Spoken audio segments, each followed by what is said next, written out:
Hello. First of all, I'd like to thank you for the opportunity to present this material today. My only wish is that I could have been in Beirut to present it, but sadly that was not to be. I visited Beirut in the past, and it's one of my favorite cities. So today I'm giving a presentation called Architecture in the Age of Artificial Intelligence, and it's a brief overview of AI. We all use the term AI. Many of us even been using platforms, AI-generated platforms like Midjourney, but not so many people really understand what it is. And I want to give a brief overview about AI today and to kind of talk about the implications of what it has to offer architecture as a discipline and a profession. This year is, I would say, the year in which architects have finally woken up to the possibilities of AI. And that's for two reasons. Firstly, there have been a number of diffusion platforms, Midjourney, DALL-E 2, Stable Diffusion, and so on, that have been launched this year, and which architects are using to produce some of the most astonishing designs. Secondly, there have been a whole series of books that were published this year, including two of my own, Machine Hallucinations on the bottom right, and Architecture in the Age of Artificial Intelligence, An Introduction to AI for Architects on the top left. I'm going to be referring in particular to the book on the top left, Architecture in the Age of Artificial Intelligence, to try and draw out the implications of what AI has for architecture today. So the three questions I'm going to ask are, what is AI? How did it evolve? And how do we use AI to generate images? So what is AI? Maybe a good starting point would be this definition offered by Margaret Bowden. AI seeks to make computers do the sort of things that minds can do. Is this still correct? First of all, I would say that this was made a few years ago, and I would say that now we realize that AI in certain domains is quite capable of exceeding what human minds can do, and in others not so much. Secondly, I'd say that really we need to be aware of the fact that AI maybe isn't trying to do quite the things that minds can do, because it's not concerned on the whole with consciousness. The biggest difference between AI and between artificial intelligence and human intelligence is the fact that AI is not conscious. It's not sentient. It's not aware of what it's doing. It has no more capacity to think than a pocket calculator has. And yet we use the same terms, neural networks, for both the brain itself on the left-hand side and the neural networks of deep learning. But they're not quite the same. And when we use the term intelligence, we have to ask whether AI really does have the same intelligence. If you can't think, how can you be intelligent? And if you can't think, how can you learn? The standard perception of AI is that it somehow refers to robots. This is perhaps as a result of movies such as Ex Machina, where we see obviously a human actress here playing the role of a robot. And for some strange reason, many people like to see robots looking like humanoids, like humans. Sophia, the humanoid robot produced by Hanson Robotics in Hong Kong, is the opposite. This is a robot trying to pretend that it's human, but it's absolutely not human. In fact, within the industry itself, there is huge skepticism of Sophia. Rodney Brooks, the famous roboticist, refers to Sophia as completely bogus and a total sham. And Benedict Evans goes on to say that Sophia is little more than a tape recorder with a rubber head on it, maybe is a bit of exaggeration. And Yann LeCun, the very famous deep learning expert, refers to Sophia as complete bullshit. Within the world of art, we now have a humanoid artist, Ida, which equally I would be highly suspicious of. And this is a paper I gave earlier this summer, Ada, robot artist or con artist. I firmly believe that Ada is complete con. Recently, Ada was brought to Egypt for an exhibition by the pyramids and was seized by the authorities on suspicion of being a spy. I personally would prefer that they'd seized Ada on suspicion of not being an artist in the first place, because when it comes to it, we find out that actually what's happening with Ada is that there's a human operator that's actually building upon the first initial scratches that are made, little marks made by the robot, and then turning it into a painting. Ada did not paint them per se. She made preparatory sketches that were then fleshed out by being fed back into her own algorithm, and then a human art technician, Susie Emery, whose name you do not have to you do have to hunt down to find, did the painting. It wasn't as though it was simply produced by AI. Gotcha. In fact, if you want to understand what AI is, don't think humanoid robot. Think algorithms. Essentially, AI is simply software, very sophisticated software, but software nonetheless. It's completely invisible. If you want to think about the office of the future, we're not going to be surrounded by humanoid robots like this, but we are going to be surrounded by AI. In fact, we already are, even though we don't realize that. On our phones, for example, we've got many AI-powered apps. AI is what filters out our spam on the internet. AI is what finishes our sentences when we're using Gmail. AI is what gives us the shortest route when we're using Waze. It's what allows us to go to book an Uber taxi. It's what tells us when we're straying out of lane when we're driving. It's in the house. It's what controls the Nest thermostat. It's what controls our robotic hoovers, and it's what it controls Alexa and Siri. We are everywhere surrounded by AI, but we may not be aware of it because AI is invisible. In my book, I make this comment: it is as though the Earth has been invaded by an invisible, super intelligent alien species. So how did AI evolve? The first person to conceptualize the possibility of AI was Alan Turing, one of the originators of the computer in the first place. In 1950, Alan Turing published a paper, Computing Machinery and Intelligence, which makes that connection, although the term artificial intelligence had yet to be coined. In fact, the term artificial intelligence was coined in 1956 for a meeting of a number of researchers and scholars at Dartmouth College in the States. Their ambition was to bring together all the great minds in the field with a view to solving all the problems of AI within the space of about 2 years. John McCarthy, who coined the term, and he's seen on the bottom right here, John McCarthy, who coined the term, had come across it before. He couldn't quite find out where, but he was never quite happy with the term. And for sure, I don't think artificial intelligence is a very good term. Synthetic intelligence would be better, and we might even need to change the term intelligence because it's not the same as human intelligence. Interestingly, 50 years later, the same group got back together, and we can see Marvin Minsky here, for a reunion of the survivors. And actually, by 2006, AI had really achieved very little. There had been a lot of hype about what it would achieve, but actually it hadn't achieved so much. But coincidentally, 2006 was around the time that deep learning took off. And that's really what revolutionized AI and what means that it's so powerful these days. The problem is, though, we use the same term, AI, to refer to what was being promoted in the early days and what is being used right now. It's like we could make a comparison with the first ever car, which is still called the car, and the Tesla self-driving car of today. Both use the same car, but they're fundamentally different.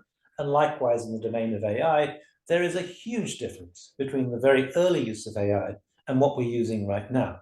In fact, what we're using right now is most probably deep learning. Deep learning is a subset of machine learning, which itself is a subset of artificial intelligence. Think of them as being a bit like Russian dolls nested inside each other. But when we use the term artificial intelligence, most of the time, we're going to be referring to deep learning because that is what has been proved so effective. And the reason why deep learning has proved so effective has been a number of developments. Neural networks were actually explored in the very early days of AI, but it's now that their real potential has been realized thanks to a number of factors. Far greater computing power and better algorithms, the first one, the introduction to cloud services that allow us to access GPUs remotely. The sheer competition and capital investment going on in AI has also been a factor. The number of college students working on AI, and that includes, of course, the number of architectural students also working on AI. And finally, the amount of data that has been generated recently, because deep learning depends on data. Data is, as it were, the new oil. There's been more data generated in the last 2 years than our previous history. If we're going to look to two events that maybe articulate this shift towards deep learning, we could perhaps look at the two high-profile media events. Firstly, a game of chess between IBM's Deep Blue and Garry Kasparov, the then world champion, that took place in 1997. And secondly, a game of Go. The game of chess was something that nobody expected Garry Kasparov to lose. After all, Garry Kasparov is one of the greatest chess players of all time, but lose is what he did. And this was actually predicted by Ray Kurzweil to happen before the year 2000, and it happened in 1997. But as a consequence of losing, Garry Kasparov makes this important point. We just have to understand that everything that we know how to do, machines will eventually do better than us. Anything you can do, AI can do better. But perhaps the most spectacular match to take place was the one of Go between AlphaGo, developed by DeepMind in London, and Lee Sedol, one of the greatest ever Go players of all time. Now, the difference between chess and Go is enormous. Go is infinitely more complicated. There are more potential moves in Go than there are atoms in the universe, and therefore they had to develop a different system. Deep Blue had been trained as it was an expert system that had been trained on all the known games of chess, but AlphaGo was a learning system that was able to far exceed the capabilities of what Deep Blue could do. Again, nobody thought that Lee Sedol was going to lose this match, but everyone was surprised, Lee Sedol most of all. And game two, in many ways, was the turning point. Yesterday, Lee Sedol comments, "I was surprised, but today I am speechless." And the particular move that he's referring to was something that's now become famous within the world of Go and within the world of AI, and that is move 37 in game two. It's this particular black stone here, which rather unusually has been placed on the fifth line and not the fourth line or the third line, as most initial plays in the game of Go are located. But what happened with this, as with other so-called slack moves that were played in this game, is that AlphaGo was operating at a level that no human could understand. And it wasn't until later that the sheer brilliance of this strategic move became obvious.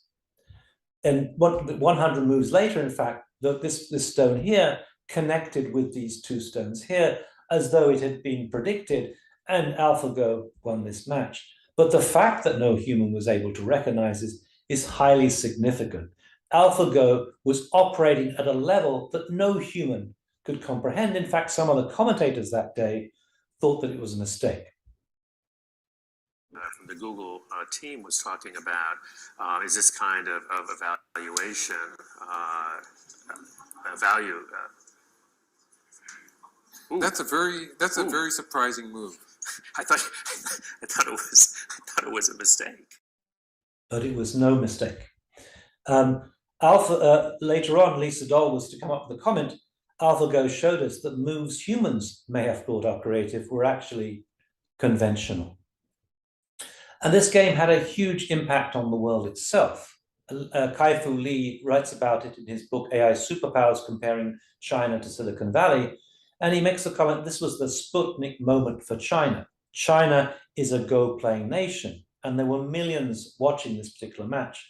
And when AI won, and when AlphaGo won and won so spectacularly, this was kind of a wake-up call to the potential of what AI could be.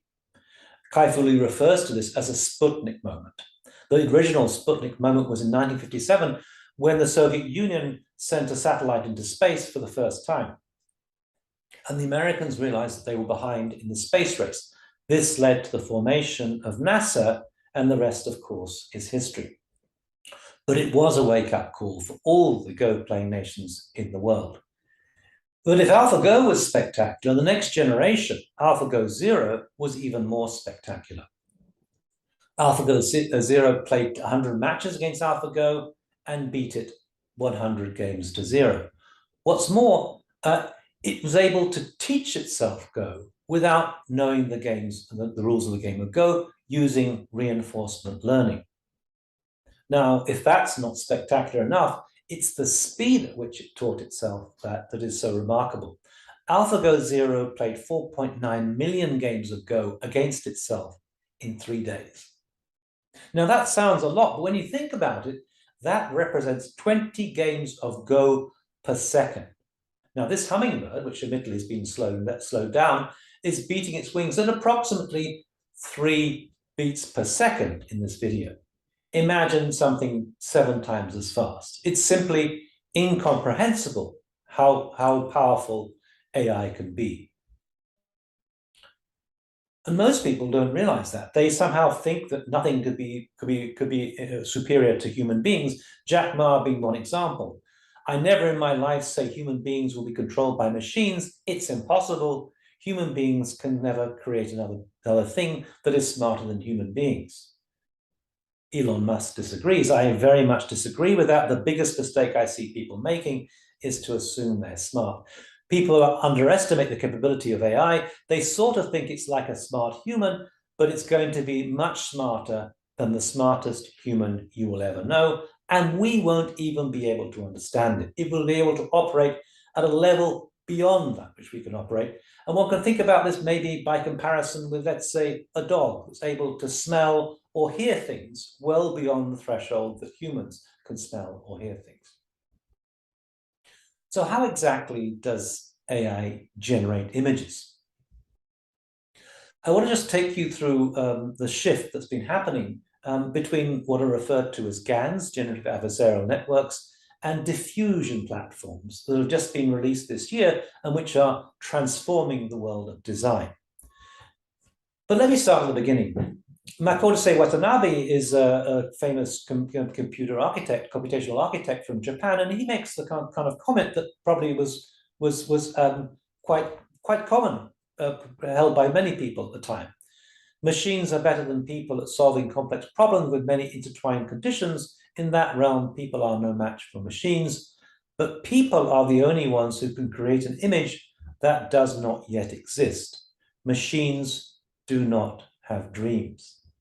Is that still the case? One of the breakthroughs in terms of deep learning, and here we can see a deep learning neural network with certain hidden layers here, is how it was able to recognize an image of, in this case, a bird, much quicker than any other system. In 2012, the deep learning system won the internet challenge, and people woke up to the fact that actually deep learning could be hugely effective.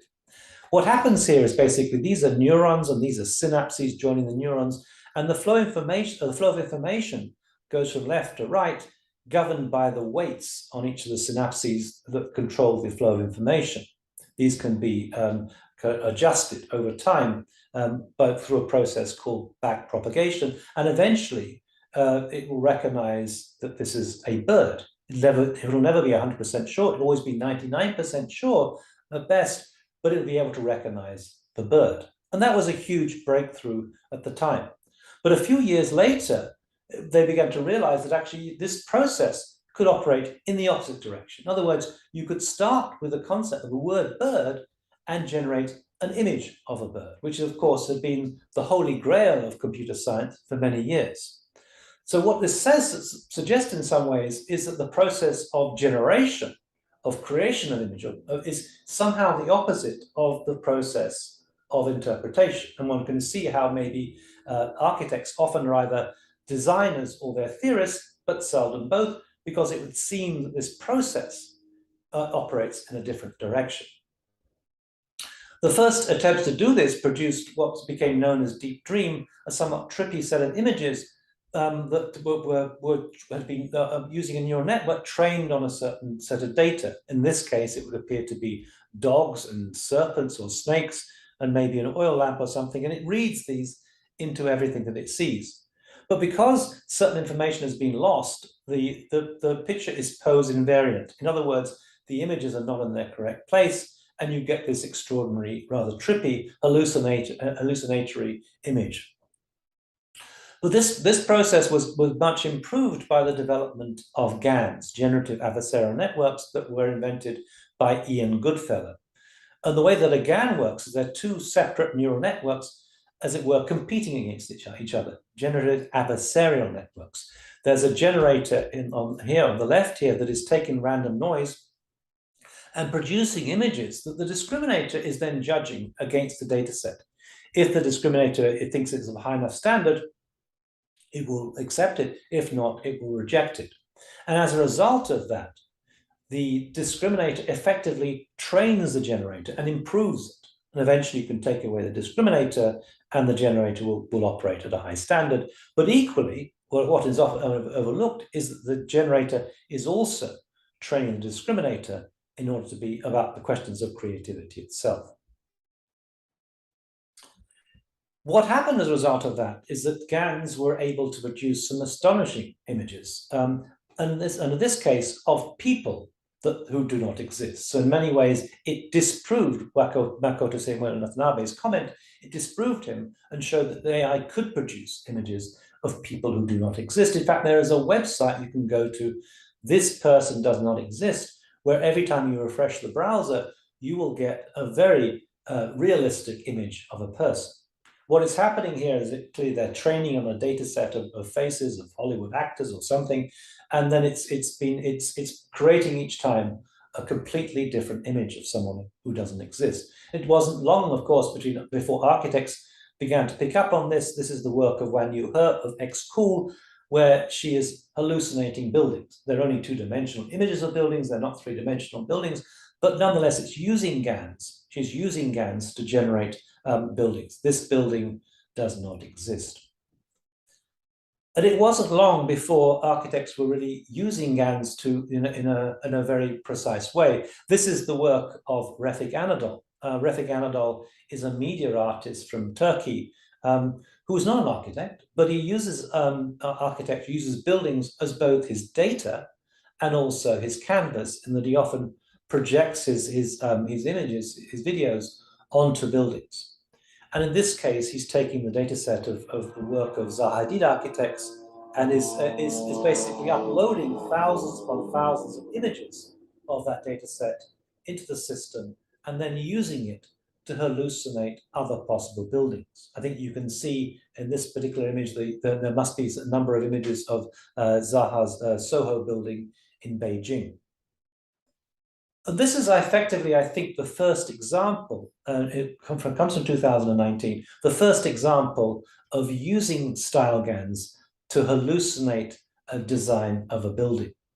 Of course, it's very laborious, the whole process. You have to do all this preparation in the first place, and what you get out is hardly very perfect, but nonetheless, it is a significant step. And this architecture was maybe a year behind the world of art. The world of art had, in 2018, had already auctioned off an AI-generated painting. It had also given an AI-generated painting the international award, and they'd also held the first exhibition of AI-generated paintings. But architecture was, in many ways, a year behind. And what we can see from this is the process working itself out. Zaha might no longer be with us, but AI is able to design a building that Zaha may or may not, or could have designed herself. At least you can get one glimpse of this. And in a short moment, you'll see coming out of the computer an image that is in many ways quintessentially Zaha. It's not designed by Zaha, but it's drawn upon the data set of works by Zaha, and it's as though it could have been designed by Zaha herself. And in a second, you will see that image. And here it is. And in fact, that was the image that we used on the front cover of my book, Architecture and Age of Artificial Intelligence. And it's very significant in the history. Following on from that, there are a number of different essays or attempts to try and produce a more sophisticated version of this. This is the work of Corp Himmelblau, the Deep Himmelblau project, masterminded by Daniel Bolojan, that uses style GANs, cycle GANs, and a number of other techniques to take the data set of previous buildings by the Corp Himmelblau office and to hallucinate other possible things, very much in the way that Refik's work had done, but at a level that goes well beyond the initial attempt by Refik Anadol. This was very much the state of the art. In 2021, this project won both the Digital Futures Award and also an ASCAAD award. It was very much the best that we had produced by then. But then something different began to happen. So these are the images you can get. They're slightly glitchy, but they are in many ways quite convincing in terms of images of potential buildings. And this was the image, of course, that we used on the front cover of the issue of architectural design that Matthias Del Campo and I co-guest edited this year, Machine Hallucinations, Architecture and Artificial Intelligence. Alongside this was another enterprise, OpenAI, which was a company that was initially been supported by Elon Musk, was developing a massive pre-trained language model called GPT-3. GPT-3 was the third in a generation of these, and it was pre-trained with literally millions of data, much of data in the past, and it was used in a different sort of way. It was used to generate images through captions.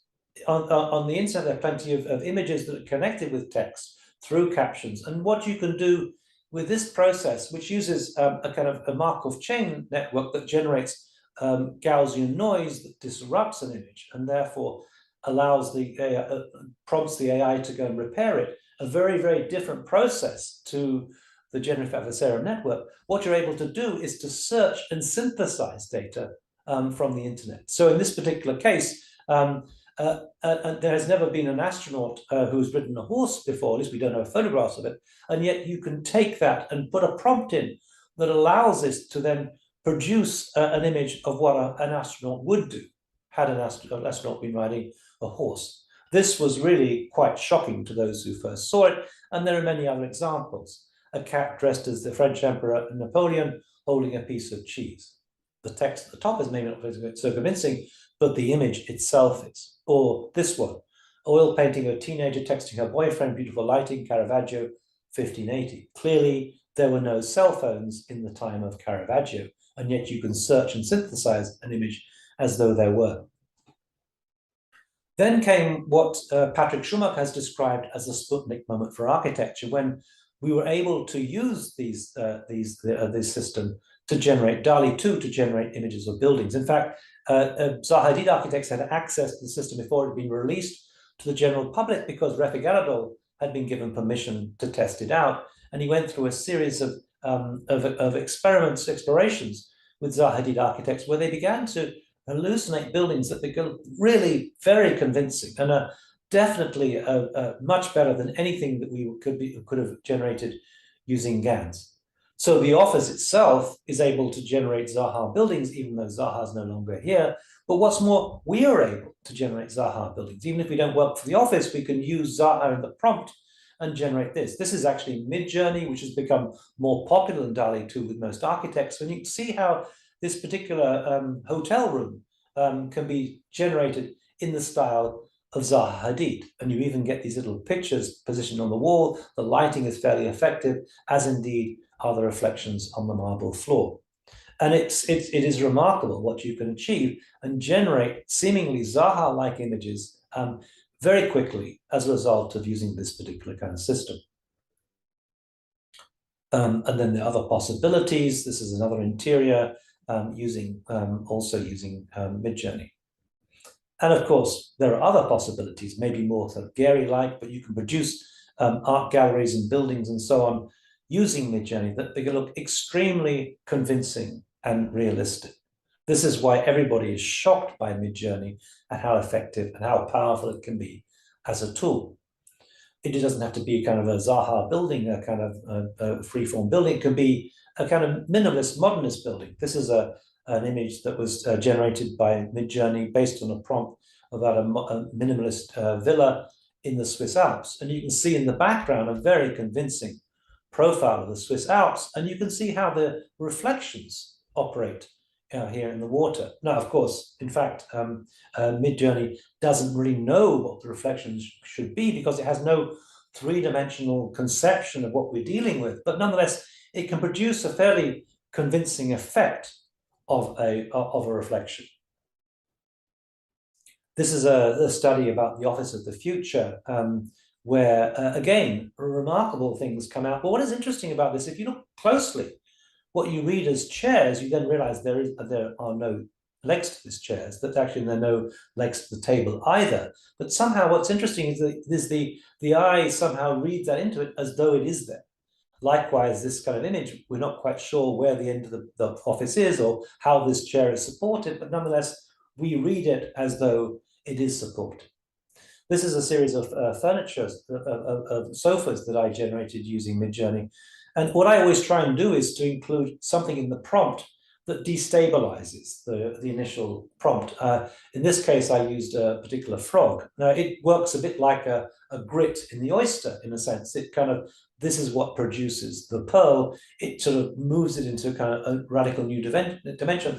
And it's very convincing what you can produce, very convincing in terms of its form and realistic in many ways. But what is also very interesting is that occasionally, if you do introduce a frog into the prompt that gives you this impression, it actually appears in the image itself. This was another series of furniture that I did using a shark, and I think you can see the texture of the shark skin itself appearing throughout these images. It is remarkable how realistic and convincing this can be, and especially when it's dealing with materiality. And bear in mind that AI itself is completely immaterial, and yet you can produce these pebbles that look absolutely convincing as pebbles. And this is a series I did where I was breeding, as it were, the work of Zaha Hadid, the designs of Zaha Hadid, with a white orchid, and something comes out that is somewhere in between, that is an extrapolation of both those. It's a bit like genetic engineering or genetic algorithms. You are, as it were, cross-breeding alternative two different sources to produce something that is remarkable. And again, with a very convincing sense of materiality. It's though you can almost feel the marble that's been used for this, or the surfaces that have been used, and so on. And what is interesting for me is that it means that someone who maybe doesn't have as much technical expertise, someone like myself, is able to produce this, and able to produce very, very convincing images. So this is going to have a huge impact on the whole domain of architecture itself.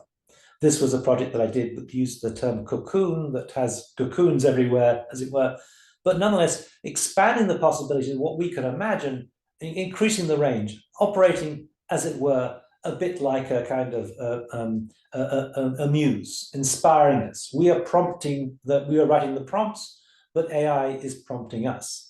This is a study that I did, again, using Zaha and also with a sunset.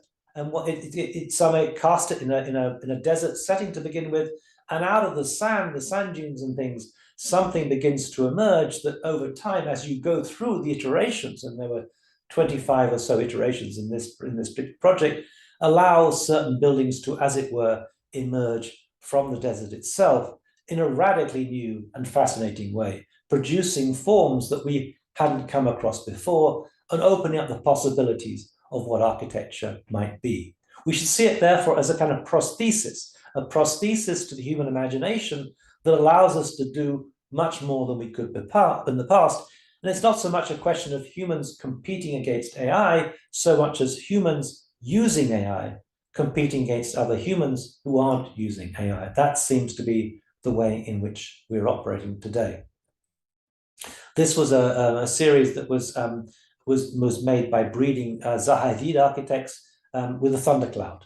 And it starts off with the kind of Zaha designed thundercloud, as it were, and gradually over time, we can see something emerging out of this kind of designer thundercloud that begins to start turning into something we recognize as a building.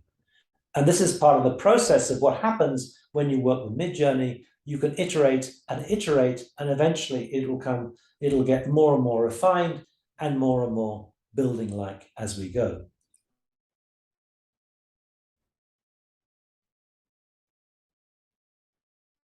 So what are we to make of all this? It seems to me that we're at the threshold of something new that is going to have a huge transformation on the world of architecture. What is importantly, it allows us to understand what AI can produce. All the books that were published this year were written before these diffusion platforms were introduced, and therefore the illustrations were nowhere near as good. But because architects tend to sort of privilege the visual and need to see things, it was only when we started producing designs like this that really architects started to pay attention to this. AI has been around for some time, but we need to see visual evidence of it. And of course, it doesn't have to be contemporary progressive architecture. We can also look at traditional arabesque architecture. This is a series of studies, this is a series that I produced using the term arabesque architecture. And you can see how it begins to sort of open up and suggest something that is quite unusual. None of these buildings have been built. They don't actually exist. And yet somehow it's generating something that is surprisingly convincing.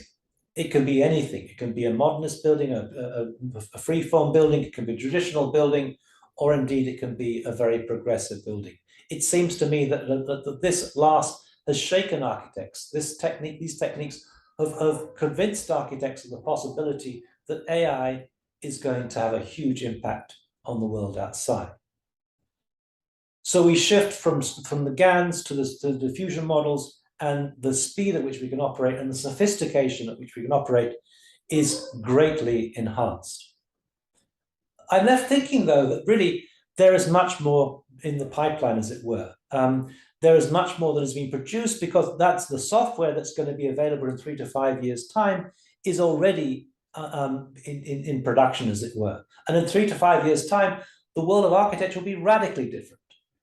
What happens right now, if you think about Zaha's office, they will start off with a kind of something, doing a sketch in Maya, they then put it into Rhino, and eventually they put it into BIM, and so on and so on. What's going to happen in 3 years' time is going to be one single seamless platform where we will start from data and end up with fabrication, and where everything is going to be incorporated. All the regulations, the building codes can be incorporated, all the costs are going to be incorporated, all the performance criteria, the acoustic performance, the structural performance, the environmental performance, all this will be incorporated on a single platform, and it's going to be mind-blowing what's going to happen.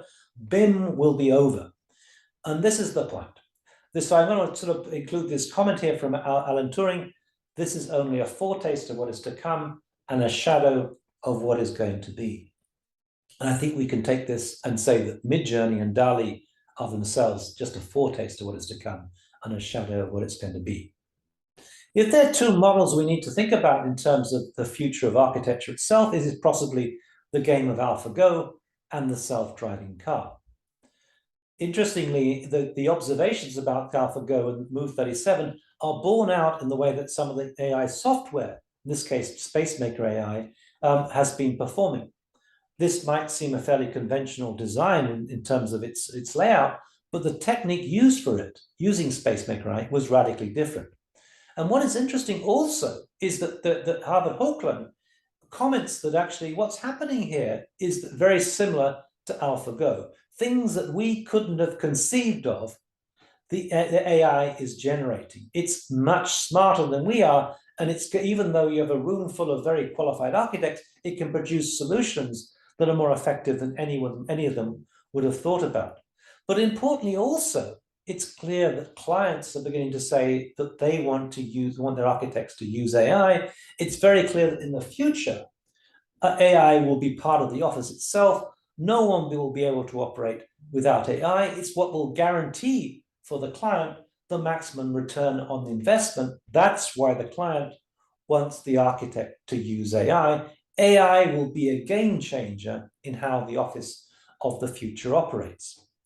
But there is, of course, a dark side to this.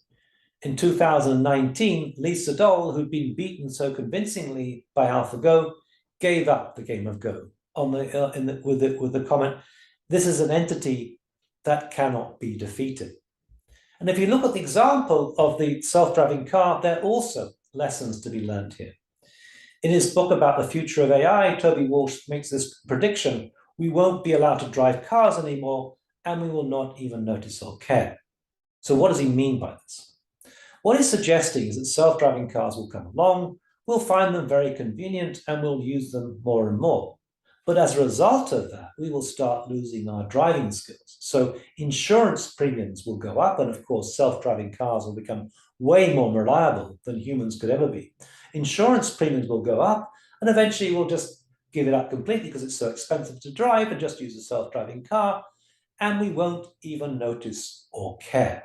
We live in many ways in a culture of amnesia. We forget what's going on. How many of us remember what it was like in the days when we had fax machines, when we didn't have Wi-Fi, we didn't have the internet, we didn't have laptops, but there was a time, and it wasn't so long ago. The question then comes, so what will happen to the world of architecture? Is it the same kind of principle that professional indemnity will go up unless we use AI? And will we even reach the stage where AI is so capable it will design better buildings than we will? We won't be allowed, and will it be the case where we won't be allowed to design buildings anymore, and we will not even notice or care? There is, in other words, a dark side to AI. It's not that AI is inherently evil. There's nothing evil about any tool, but rather it is so effective. It's so remarkably effective that it has the danger that it'll displace architects altogether. So AI is a mixed blessing. It is both amazing, but it's also terrifyingly amazing. But one thing's for sure, we need to wake up the possibility of AI, because if there's anything we need to design right now, it's not buildings, but our future as architects. Let me leave you here with my Instagram address, where I upload all my experiments in Midjourney, and the Digital Futures Library, where we have a number of recordings of discussions about AI and many other subjects. Thank you.